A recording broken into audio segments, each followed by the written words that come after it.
Maulvi Muhammad Arshad Jalali, Khatib of the Baradar Mosque.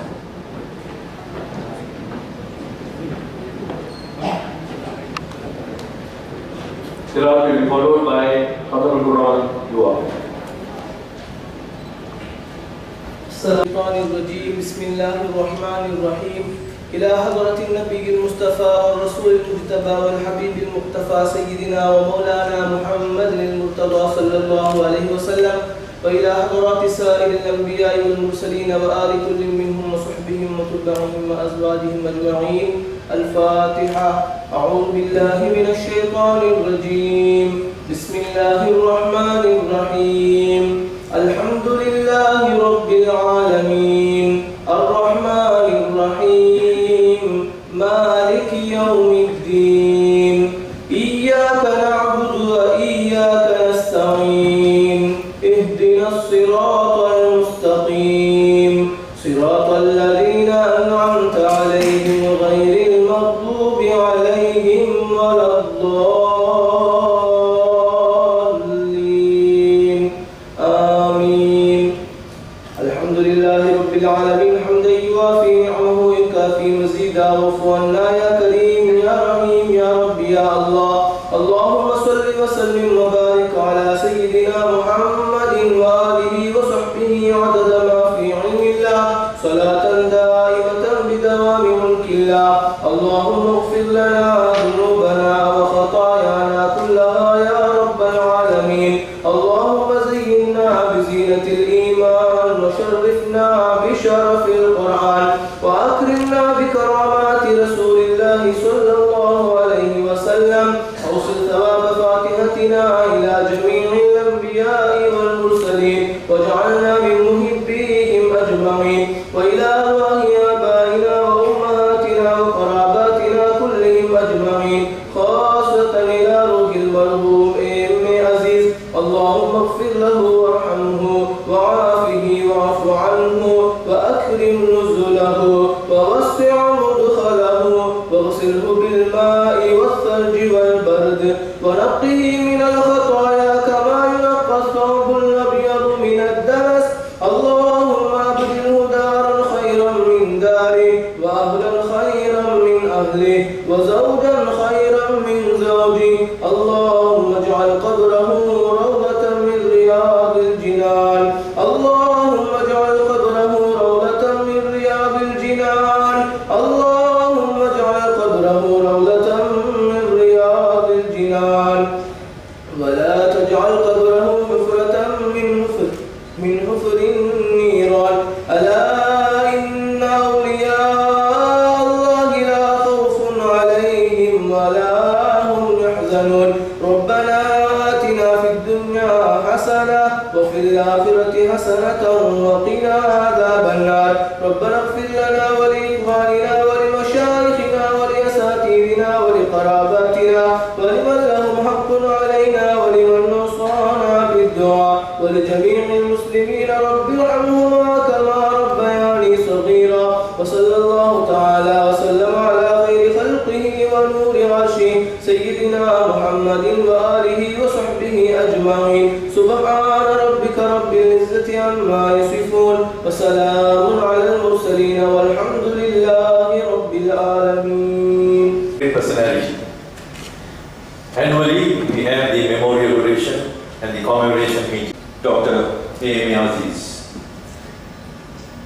We have this and the all-around A.M.A. conference. I have the pleasure now inviting President of the Dr. A.M.A. Azeez Foundation to address. Conference, Mr. Tizri Marika, Principal Zahira College, Mr. M.S. Rahim, Secretary of the A.M.A. Azeez Foundation, Professor T.V. Silva, Mr. Ali Azeez and members of the marhum Azeez family, distinguished invitees, ladies and gentlemen. Assalamu alaikum wa rahmatullahi wa barakatuh. It gives me great pleasure to welcome you all to the annual Dr. A.M.A. Azeez Memorial Oration. Today we have in our midst a distinguished personality, the Somalian M.D. Peers, a product of the Ceylon Civil Service, who also served as Secretary to Prime Minister. He will be delivering the oration on subject Sinhala-Muslim relations in Sri Lanka. We are thankful to you, sir, for accepting our invitation to deliver the keynote address today. We are today gathered here to commemorate the death anniversary of Dr. A.M.A. Azeez. He was the foremost Muslim educationist, having the distinction of being the first Muslim civil servant, having excelled in the field of administration. Dr. Azeez took over as the principal of Zahira College, Colombo, from Dr. T.B. Jaya.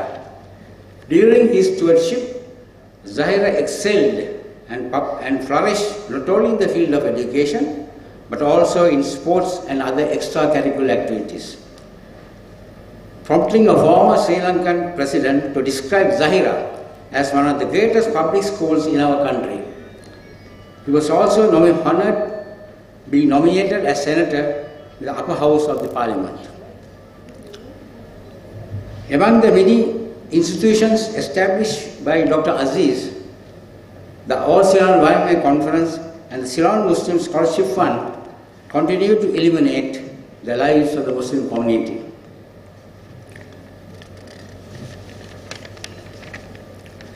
I am duty-bound to thank the All Ceylon Y.M.A. Conference for continually associating with the Dr. A.M.A. Azeez Foundation to commemorate this annual event.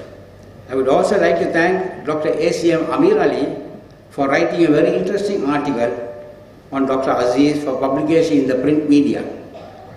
My thanks are also due to Professor T.L. De Silva, a distinguished old boy of Zahir College, for agreeing to propose the vote of thanks today. I sincerely thank all of you for your kind presence and participation on this occasion in remembering Dr. Azeez. Thank you very much. Thank you, Mr. Farooq.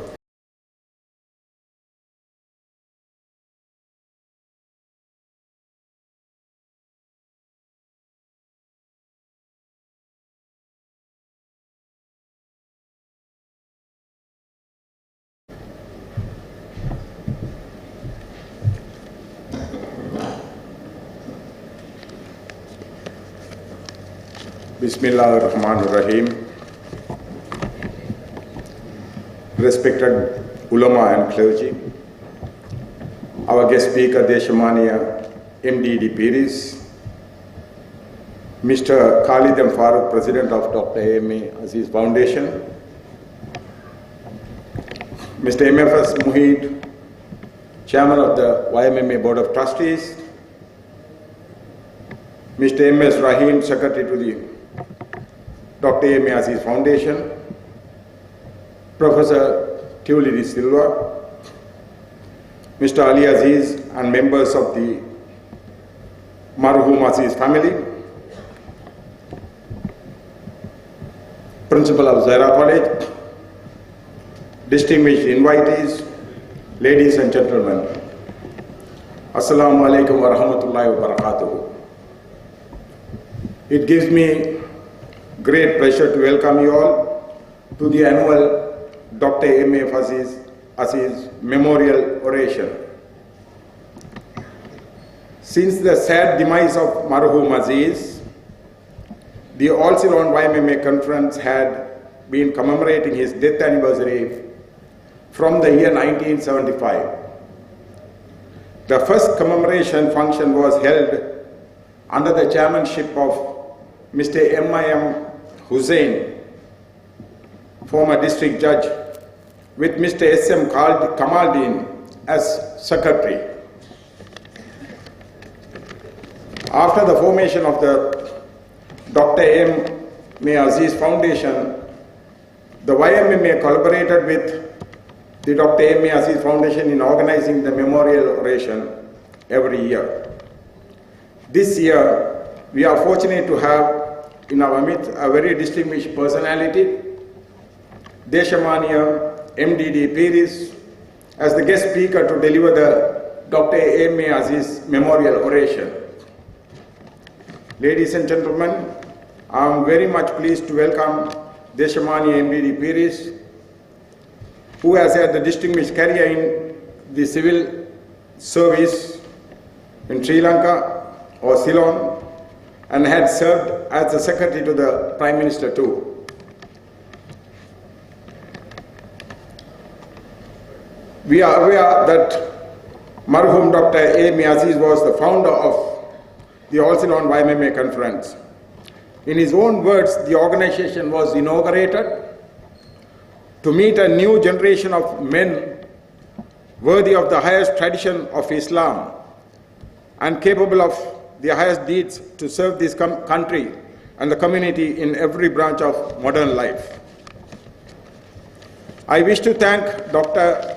A.M.A. Azeez Foundation in organizing the memorial oration in association with the All Ceylon YMMA conference today. We will move forward with faith, unity, discipline, and I thank you all for your presence on these occasions. Wassalam.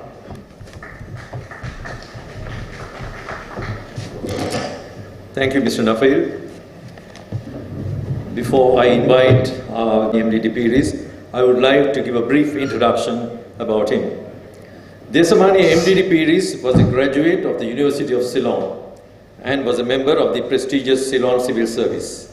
He had a distinguished career in the public service and held several important posts, including that of the Secretary to the first woman Prime Minister, Mrs. Sirimawa Bandaranayake, for 7 years. He was awarded doctorates from many universities and held many positions in universities and postgraduate institutes. He was a director in many state institutions and private sector companies. He has delivered 3 memorial orations. We are glad that he will deliver his 4th oration today. I would like to invite Desamani MDD Piris to deliver the memorial oration on Sinhala-Muslim relations in Sri Lanka.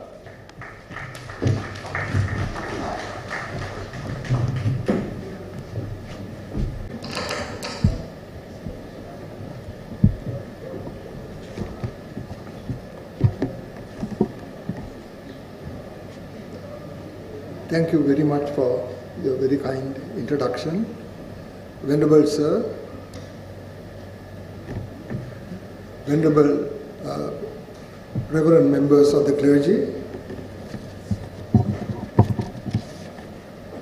the President and members of the committee of the Dr. A.M.A. Azeez Foundation, President and members of the committee of the All Ceylon YMMA conference, Board of Governors and the Principal of Zaira College, Professor Tiuli De Silva, Old Boys of Zaira College, and students of Dr. Azeez, members of Dr. Azeez's family, distinguished ladies and gentlemen.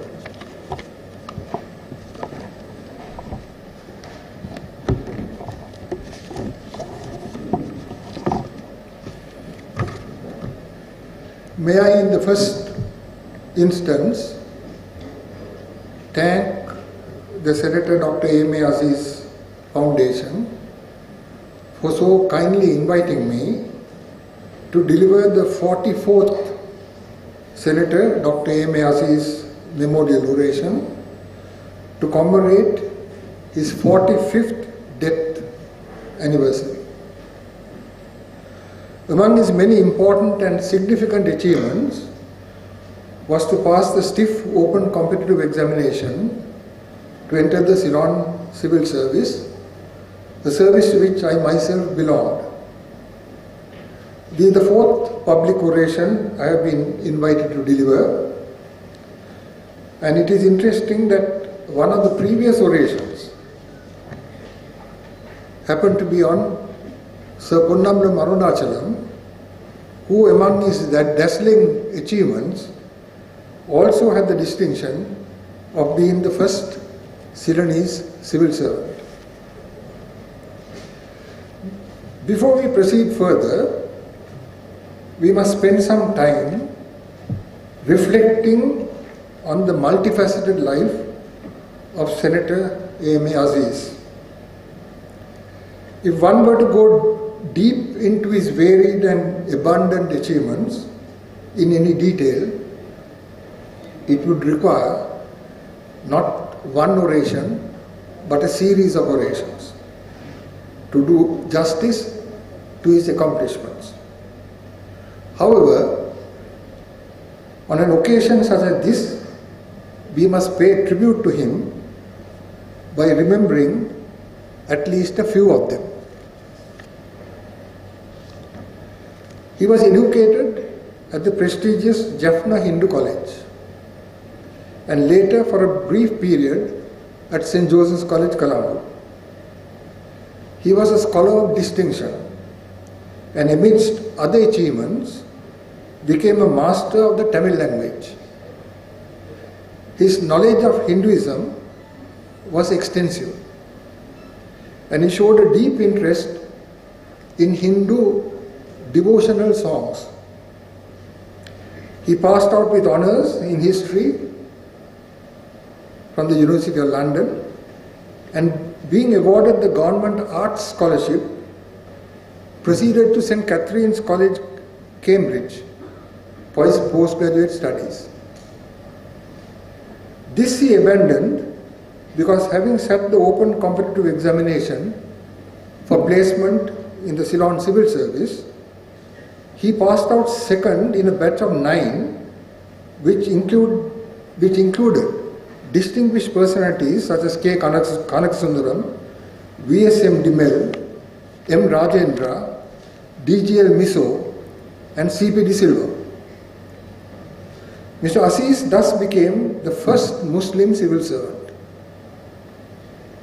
In 1948, he took premature retirement from the civil service due to the intense persuasion of Mr. T.B. Jha and succeeded him as the principal of this school, Zaira College. In 1962, he became a visiting lecturer in history at the newly inaugurated Vidyodaya University. Among his extensive public work, he founded the Ceylon Muslim Scholarship Fund, the All Ceylon Young Men's Muslim Association Conference, was a member of the Court, Council and Senate of the University of Ceylon, President of the All Ceylon Union of Teachers, and the General Secretary of the Headmasters Conference. Appointed as a senator in 1952 and reappointed several times, and a member of the then highly prestigious Public Service Commission. He was awarded the title of MBE. A stamp was issued in his name by the Philatelic Bureau, and he was honored by his inclusion in the publication entitled 100 Great Muslim Leaders of the 20th Century, brought out by the Institute of Objective Studies, New Delhi, and he was the only Sri Lankan featured in this publication. I have given you only a brief glimpse of this rich and varied personality. Perhaps it is best captured by someone who described Senator Azeez in the following manner. He is a Muslim, he is from Jaffna. He looks like a burgher and acts like a Sinhalese. He rose above narrow confines and he was truly a citizen of the world. I wish to devote the rest of this oration to Sinhala-Muslim relations and some of the wider issues that arise transcending this particular relationship. Professor Lorna Devaraja, a lady with whom I have worked from time to time and whom I greatly respected, brought out a book in 1994 entitled The Muslims of Sri Lanka, 1000 Years of Ethnic Harmony, 900 to 1915. The book was happily named because the wide research of the author that the author had undertaken in order to write this book, justified the descriptive title she gave to it. In this book, she states, and I quote, "In the history of Sri Lanka, few are aware of the harmonious relationship which had developed between the Sinhalese, its indigenous inhabitants, and the Muslims who were initially foreigners, and that both have lived together peacefully for over 1,000 years." Then she goes on to state, and I quote, "Perhaps because it was such a peaceful relationship, it has passed unnoticed by the historian. It is a matter of great significance that a distinguished academic, after extensive research, could come to such a happy conclusion." It would be interesting to refer to some details of the wide-ranging nature of this relationship. She states, and I quote, "The Muslims served as officials in the administration of the state, as well as of Buddhist monasteries. It is noteworthy that the Muslims were functioning in the Temple of the Tooth and participated in the ritual of the Asala Mahaperahara, the greatest pageant of the Buddhist world." Unquote. Then she goes on to add this most significant comment, and I quote, "This process of structural assimilation which took place without any erosion of the cultural distinctiveness of the Muslims is perhaps unique in minority-majority relations. You would see therefore that the relationship did not depend on some status determined by numbers. It seemed a relationship based on a natural and seamless mutual acceptance and understanding. And to this happy result, the Buddhist doctrine of tolerance and its total disinterest in any kind of conversion to one's faith played the most important part." Instances of this relaxedly tolerant attitude form part of the text of Professor Devarada's book. She refers to, and I quote, "the magnanimous attitude adopted by the Sinhala kings to the people of other faiths." Unquote. Then she cites examples of this magnanimity. Let me quote again. "There are a number of mosques in the country built on land donated by the Kandyan kings. For example, the Katupalya in Kandy and the Madulbova and the Kahatapitiya mosques were on land donated by the kings. There were instances where the bhikkhus had permitted mosques to be built on Buddhist monastic lands for the benefit of the Muslim villagers. For instance, the Pangolla Mosque was built on land belonging to the Degaldoro Vihara, and the mosque at Rabukandana on land belonging to the Riddhi Vihara in Kurunegala. Further, the bhikkhus of the Riddhi Viharas supported the Muslim priest to minister to the spiritual needs of the Muslim tenants living on monastic lands." Unquote. Then she comes to the following most important conclusion, and I quote, "In this manner, as the Muslims became structurally integrated into the socio-economic system, their religious individuality was not effaced but enhanced. What a stupendous achievement for a society." Professor Devarada's valuable research brings out the seamless and harmonious relationship that prevailed between the Muslim and Sinhala Buddhists, including the Mahasangha, for such a long period of time. Then what of foreign relations? Here too, the evidence points to Muslims playing an important role. Professor Devarada states, and I quote, Muslims played a significant role in the foreign relations of Sri Lanka. As early as the 13th century, Al-Hajj al-Uthman was sent by the Sinhala king to the Mamluk court of Egypt to negotiate direct trade relations between the two countries. Unquote.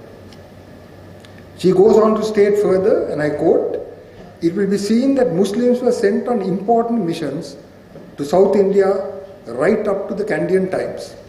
Unquote.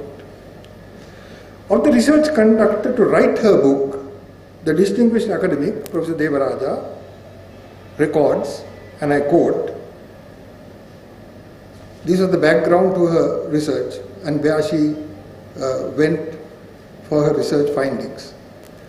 "It was found necessary in the course of this inquiry to visit Muslim villages, mosques, and Buddhist monasteries, and hold interviews with descendants of all Muslim families, Muslim physicians, trustees of mosques, and several eminent bhikkhus.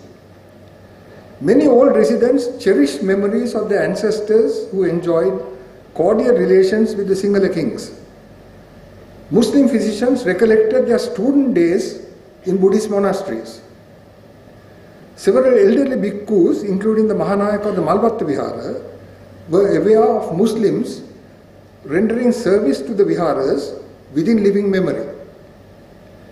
It was observed that in remote areas which were less modernized, less commercial, and less political, there still prevails a healthy spirit of cooperation between the Sinhala and Muslim peasants, and also between the Muslims and the bhikkhus." Unquote. Please note the words less modernized, less commercial,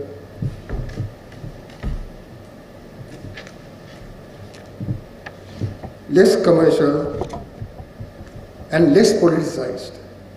Later, with these ingredients entering the scene, greater competition and greater stresses arose. All these have undoubtedly impacted the evolving current relationship. The evolution demonstrates certain negative aspects that must not be permitted to grow.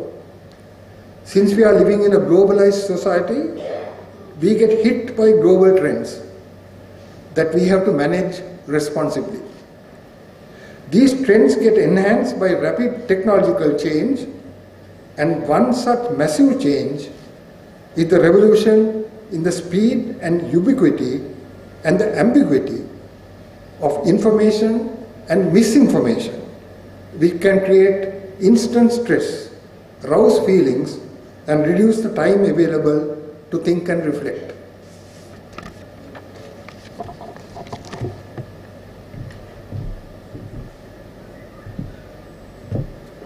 Then there is the other strong trend towards populism and identity politics.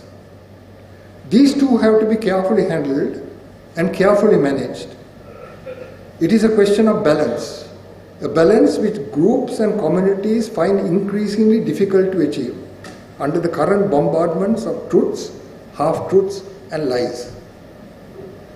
There is nothing intrinsically wrong in religious, ethnic, and other communities identifying and celebrating their uniqueness and their special identity and taking pride in that identity.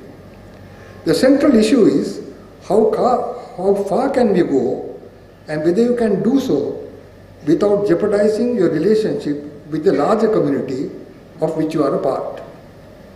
Can the principle of unity in diversity be protected? If all communities and groups do not work towards this, the appearance of dangerous social and community stressors would be inevitable.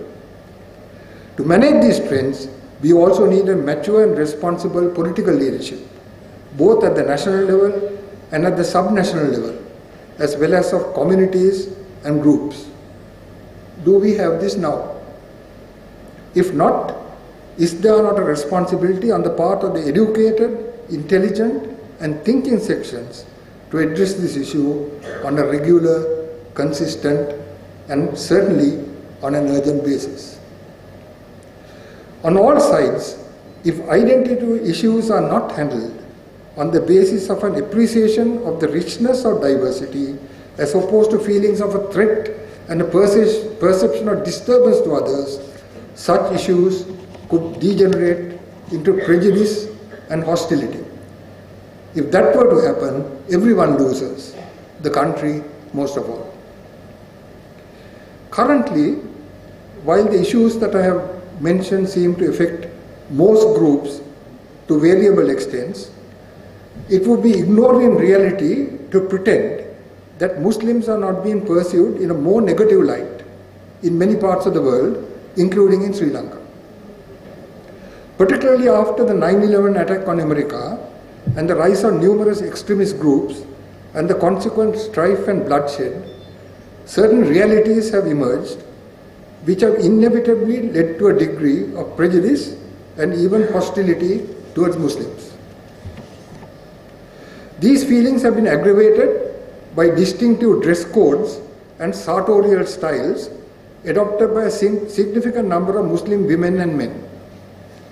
While the reasons for all these are quite complex and cannot clearly be laid at the door of a particular group of people, it has been difficult to manage perceptions, and legitimate expressions of identity gets interpreted sometimes by others in terms of being separate and alien. The various interpretations of Islam indulged in by some of these groups have aggravated matters further. In this context, I wish to quote from a recent interview given by Prime Minister Mahathir Mohamad of Malaysia to the television channel CNN. I quote, CNN, "You are the leader of a moderate, mostly Muslim nation, and in 2003 you called on Islam to evolve. Has it?" Mahathir, "Well, the Islam that you see today is not actually the Islam that is taught by the religion. It is the Islam interpreted by certain powerful people, leaders, scholars, and all that. We find that it is quite different from the original teachings of Islam as found in the Quran. So, we feel that the Islam of the Quran is a very moderate Islam. It doesn't preach war. It calls upon all Muslims to be brothers. It forbids killing. Well, we are doing all these things, which is forbidden by Islam. So, it is the interpretation of the religion that has got us into this world state." CNN then asked him, "So, in your opinion, it is these interpretations that are running your religion?" Mahathir, "Yes, somebody comes along, becomes a very popular leader, and he interprets in his own way that you should fight, you should kill, you should be opposed to people of other religions. Even amongst yourselves, you don't accept people who have other interpretations. All these things have resulted in instability, even in conflicts and civil wars, and also wars within nations." So, whether one agrees or not with these comments, Mahathir is a highly respected world figure and his voice commands respect. Ladies and gentlemen, what I have endeavored to do in this oration is to bring to your attention the unity in diversity which our communities have achieved in the past, as well as the comfort level and harmony that had existed for centuries within the Sinhala and Muslim communities. I have also endeavored to reflect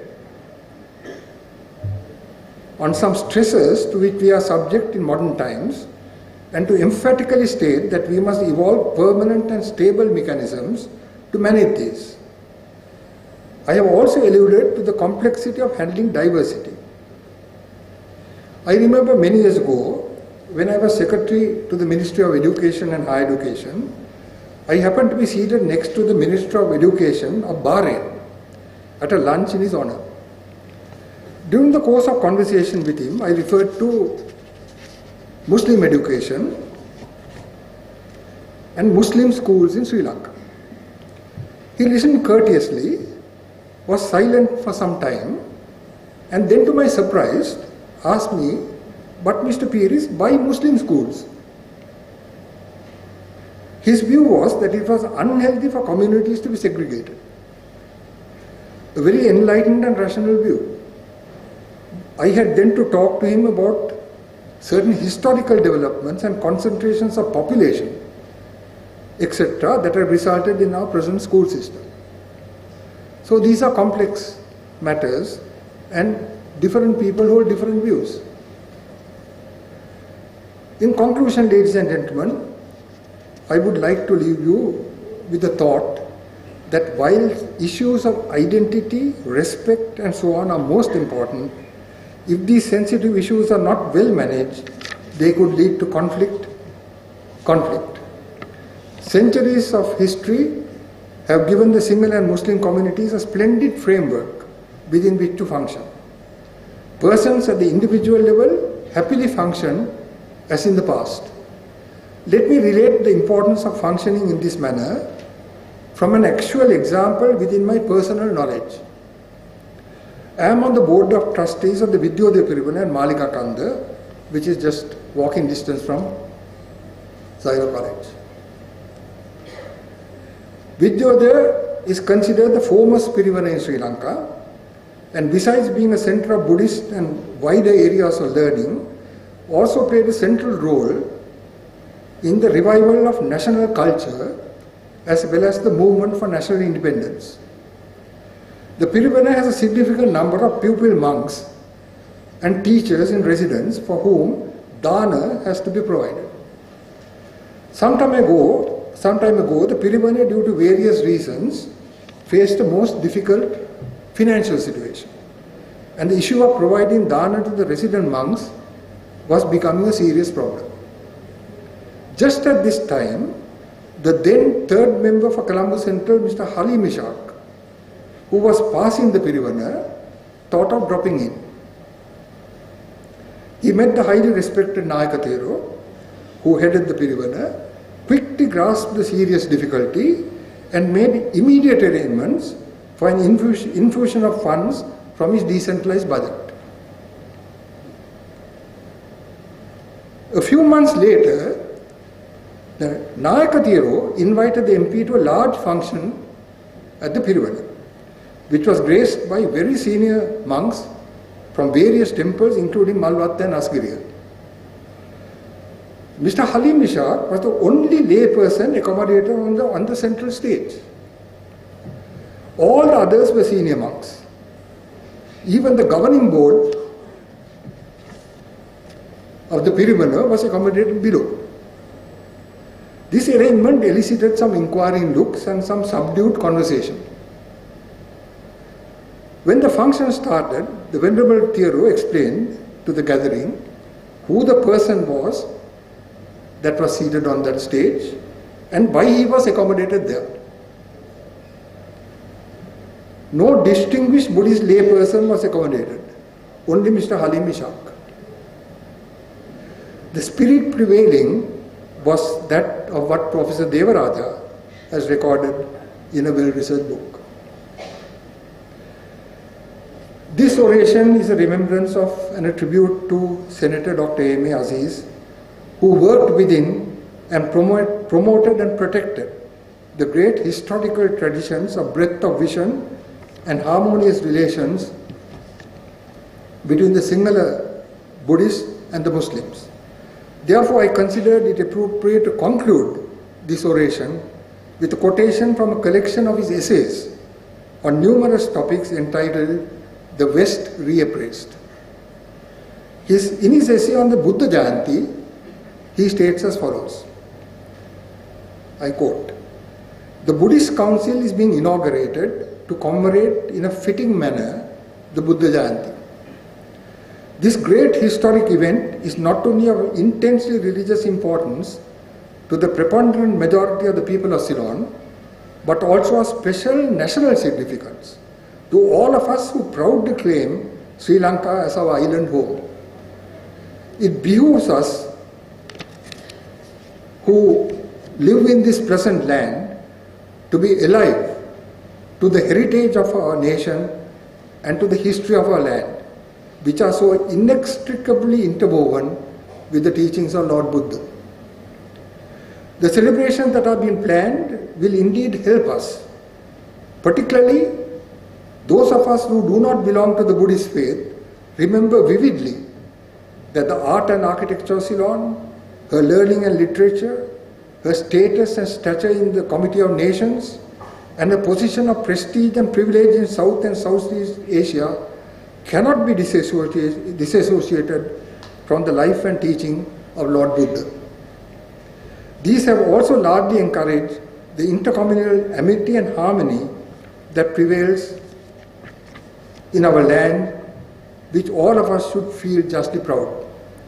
The spirit of tolerance and kindliness that characterizes the teachings of Lord Buddha was truly responsible for the warm welcome that was accorded to the early Muslim settlers and for the freedom of worship which they enjoyed in Ceylon.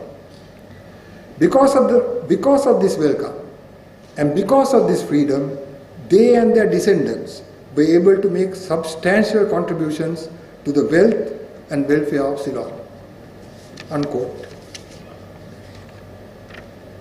Today, more than ever, we need such people of vision, learning, judgment, and wisdom as Senator Dr. A.M.A. Azeez. It was a great loss to the nation that he died so young at the age of 62. The greatest tribute one can pay to him now is to actively network with other eminent Muslim organizations as well as similar organizations representing other communities and religions to oppose prejudice and hostility and to actively recreate that harmony that was an intrinsic part of the relationship for over 1,000 years. Inaction is not an option. We must always keep in mind the wise observation that for evil to triumph, it is only necessary for the good to do nothing. I thank you very much.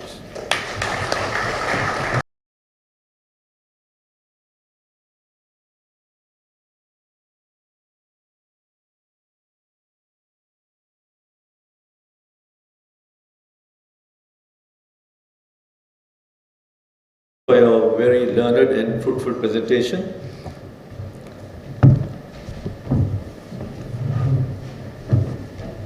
I would like to invite Mr. Khalid M. Farooq, President of the Dr. A.M.A. Azeez Foundation, to present a memento to Desamania MD Piris.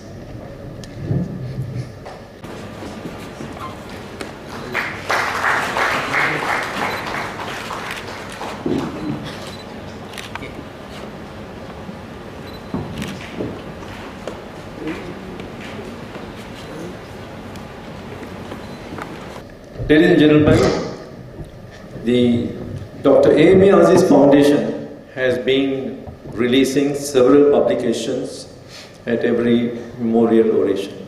And today too, there is another publication to be released.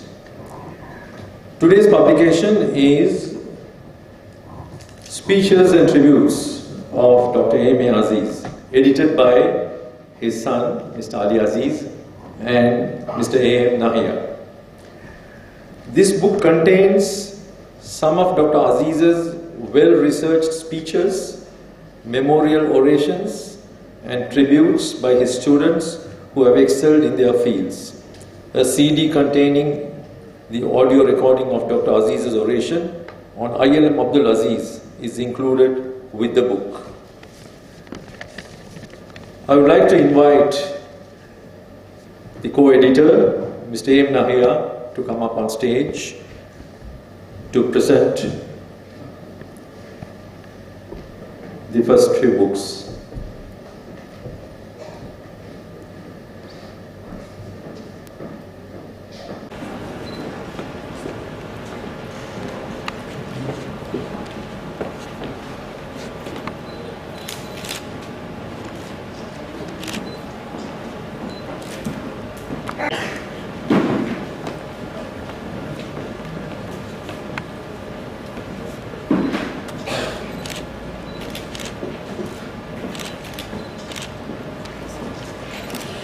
Thank you, Mr. Nair. Mr. Balasingh to present the books to Mr. A.G.A. Bari.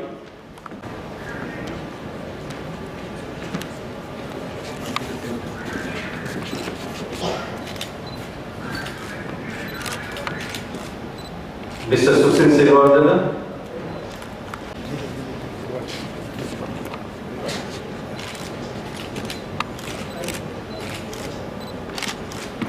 Thank you, Mr.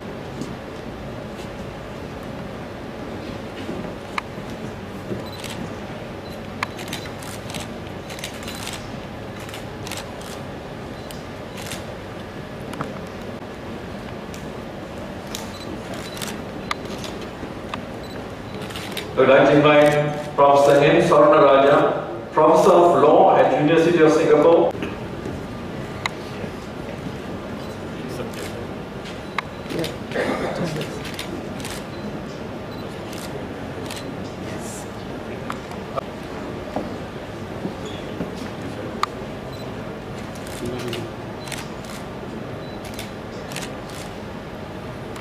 And A.M.A. Azeez as principals.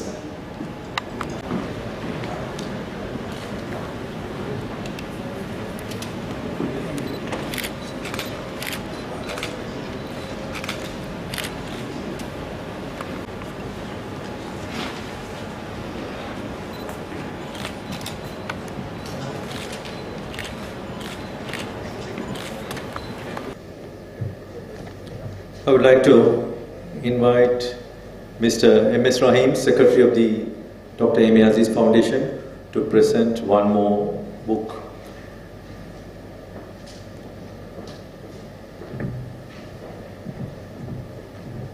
I would like to invite Professor Rizvi Sharif to receive a copy of the book.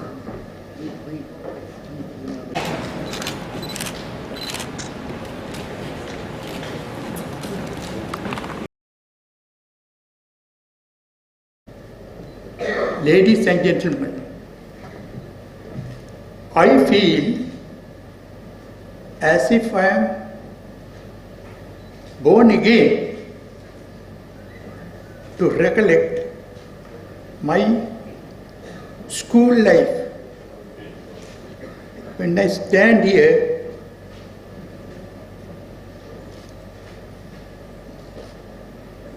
to speak to you few words now, I am happy to pay my gratefulness to both my principals, namely Dr. T.B. Jaya and Dr. A.M.A. Azeez, together with all my dear teachers, irrespective of race and sex. I think all my relations, they were too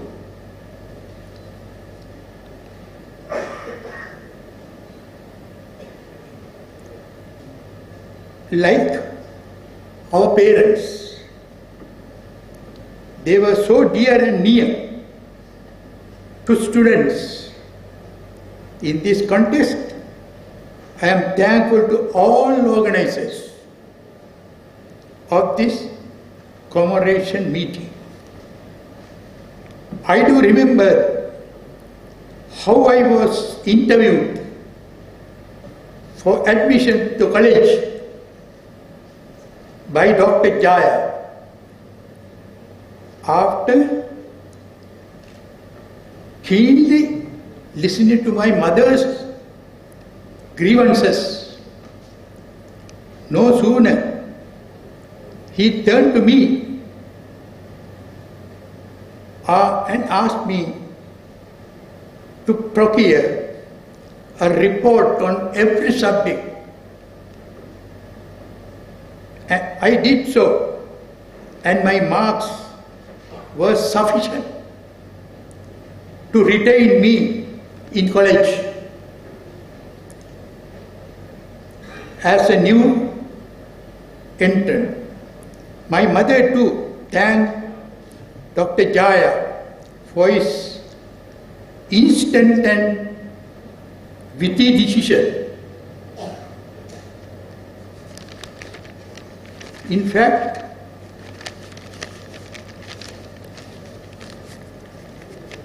if I were not admitted to college at that time, I would have taken the risk of gaining open university education or enter the government service.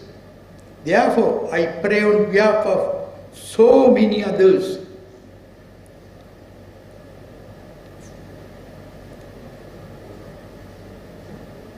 fulfill their ambition.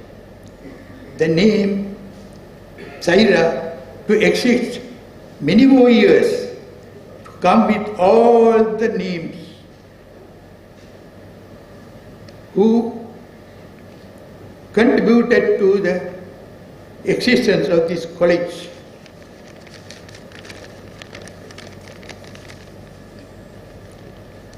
However, major part of my college life was during tenure of A.M.A. Azeez period.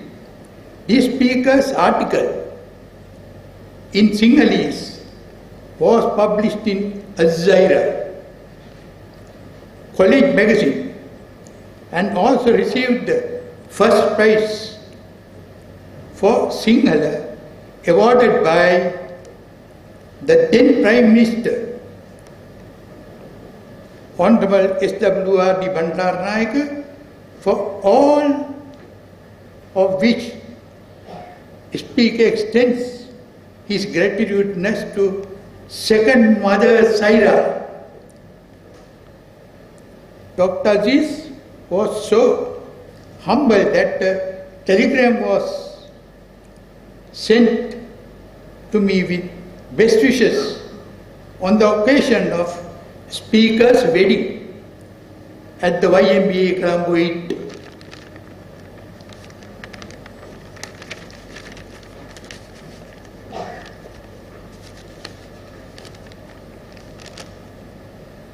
During August 1948, Senator A.M.A. Azeez succeeded Dr. T.B. Jaya as principal of Zaira College, Colombo. This time was the golden era of Zaira at its best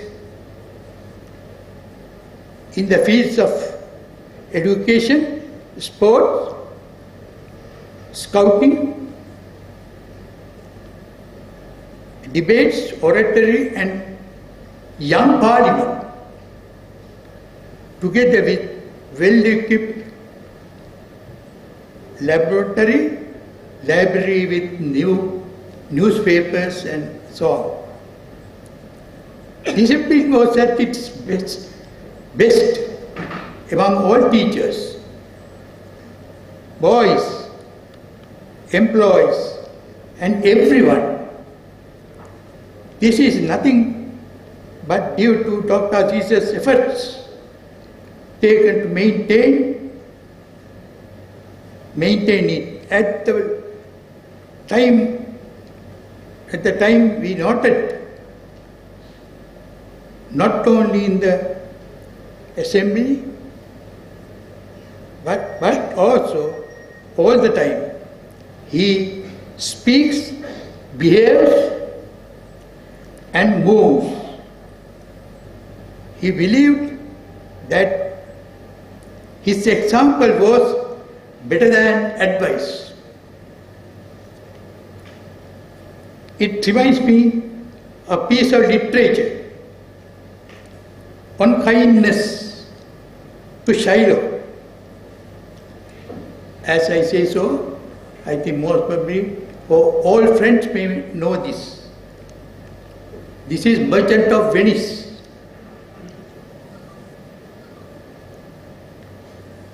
The quality of Mercy is not trained. It droveth as the rain from heaven upon the place beneath. It is twice blessed. It blesseth him that day gives, and him that takes. It is mightiest in the mightiest, thrown at one up better than his crown.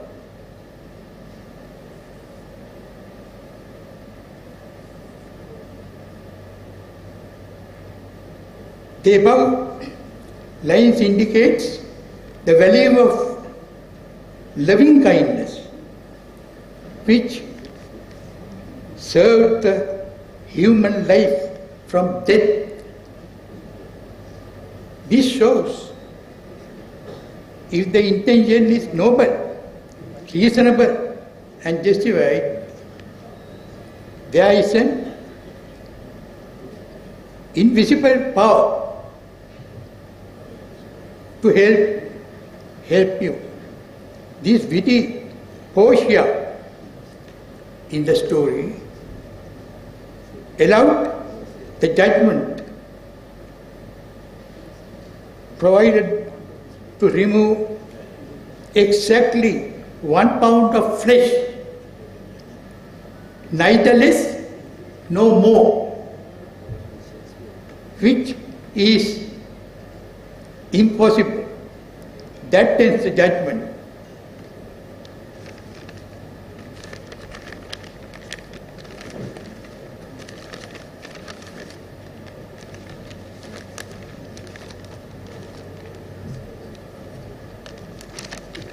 I think more probably it is time for me to stop this because there are some more portions to be read. But there's a very important fact I want to just convey to you all. A resolution as a mark of gratitude, may this assembly pass a vote of thanks, a vote of condolence, and send it to the family on the loss of enthusiastic former President A.M.A. Jameel. I'm sorry, S.H.M.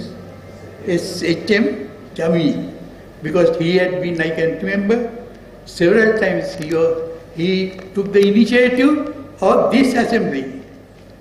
In other words, this commemoration function, and did it very well. I don't say this is bad or not well, but we'll have to think of those and encourage the next coming people. Thank you.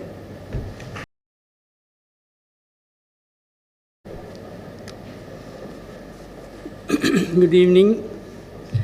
Desamanya Mr. M.D. Piris, President and members of the A.M.A. Azeez Foundation, National President of the All Ceylon A.M.A. Conference, members of the family of Dr. A.M.A. Azeez, Principal and staff of Zaira College, distinguished invitees, past and present Zairians, ladies and gentlemen. I consider it my privilege to have been asked to propose the vote of thanks on this occasion. On behalf of the Azeez Foundation and the All Ceylon A.M.A. Conference and the past and present pupils of Zaira, let me extend a very hearty vote of thanks to Desamanya Mr. M.D. Piris, former Secretary to the Prime Minister and a senior member of the former civil service, for gracing this occasion and delivering the 44th Azeez Memorial Oration.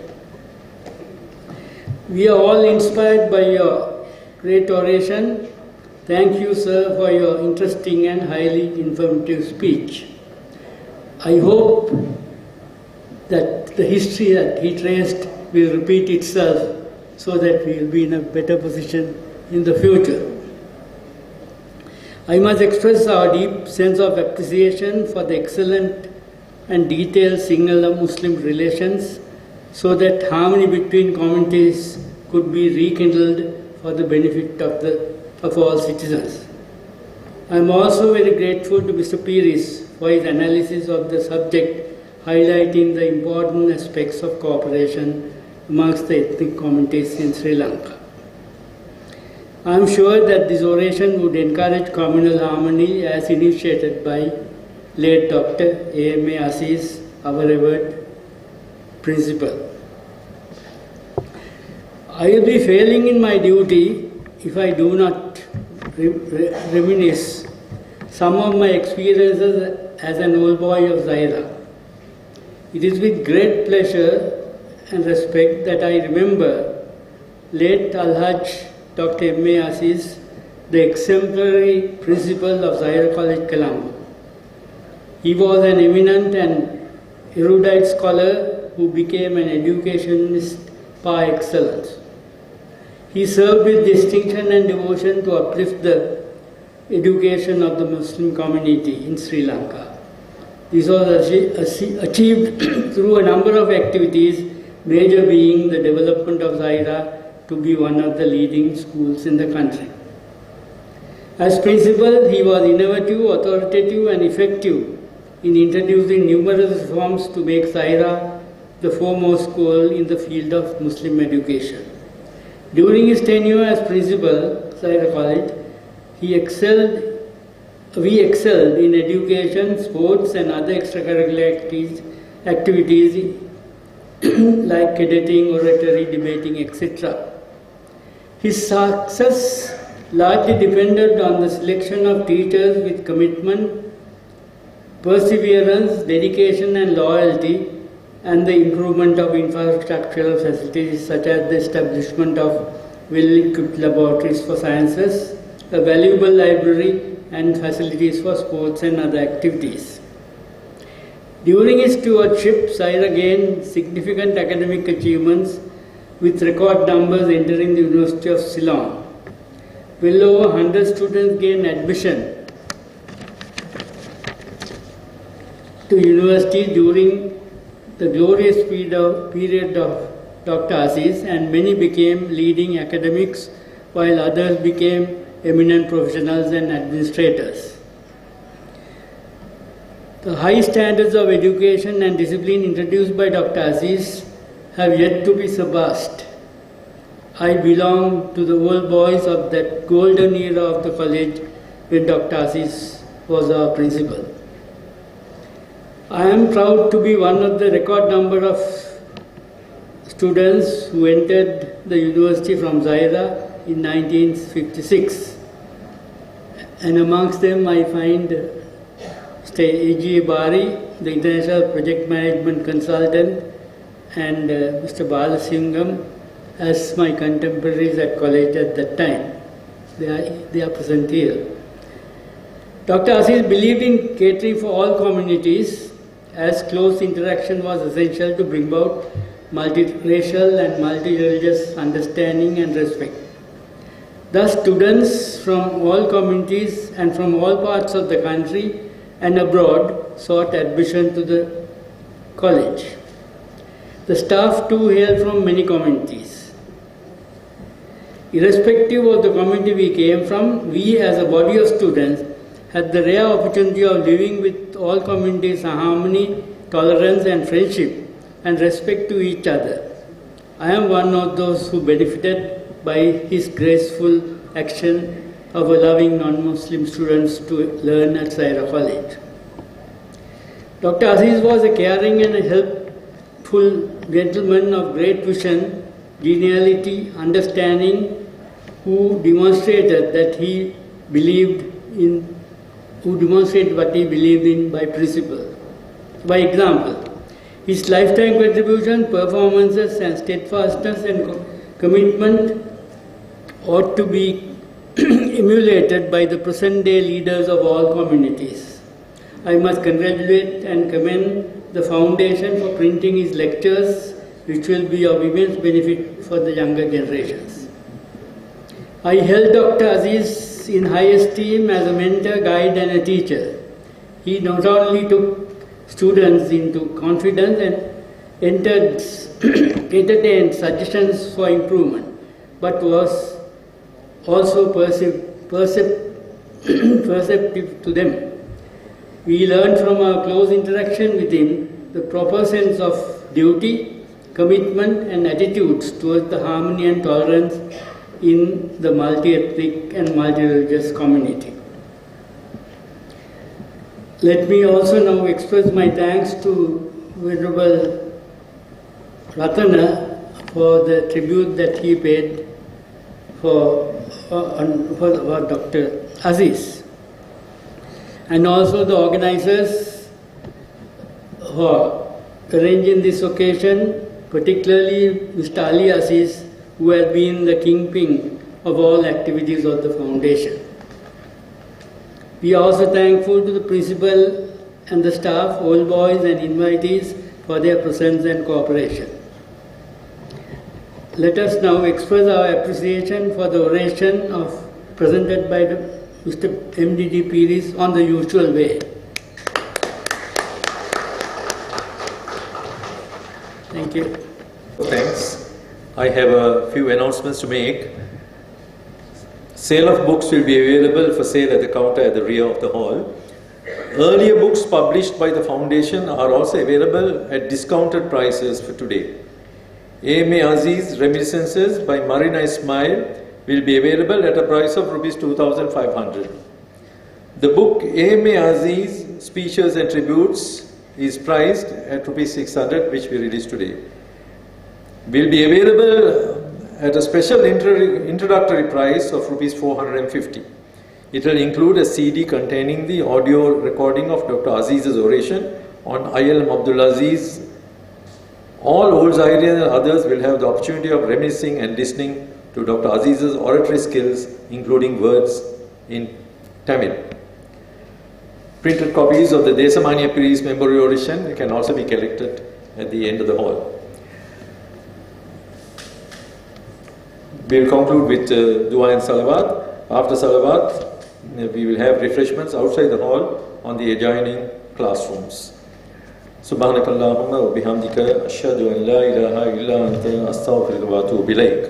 صلى الله على محمد صلى الله عليه وسلم صلى الله على محمد صلى الله عليه وسلم صلى